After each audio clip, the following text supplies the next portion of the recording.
আসসালামু আলাইকুম। নতুন একটা ভিডিও নিয়ে হাজির হয়েছে। দেখেন, আজকে সারাদিন বৃষ্টি পড়ছে, গরু দুইটা মাঠে ঘাস খাচ্ছে। মানুষ এতক্ষণ বেচতে পারে না, আর গরু দুইটা দেখেন কেমনে বেচতে আসছে। সারাদিন বেচে ভিজে ভিজে ঘাস খাচ্ছে। এই দেখেন, গরু আবার এমলায় মালিক যাতে আসে তাড়াতাড়ি। প্রচুর পরিমাণে বৃষ্টি হচ্ছে, মাঠে পানি জাগিয়ে গেছে। এই দেখেন দেখেন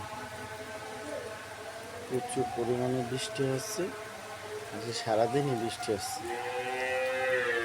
এই দেখেন, ওই গরুর মালিক আইয়ে পড়ছে আমলানির ঠেলা। এমনই গরুর রাশি যে বৃষ্টিতে আর বেঁচতে চায় না ওরা, ওদের এখন আশ্রয় কেন্দ্রের দরকার। এই দেখেন, এই কাকু আনসার ব্যাটালিয়নে চাকরি করছে। এই কাকু রিটায়ার্ড প্রাপ্ত। এই দুইটা গরু কিনছে, গরু টরু দেখাশোনা করে। এই এই দেখেন, এই বলে আমার ভিডিওটি শেষ করছি। আল্লাহ হাফেজ।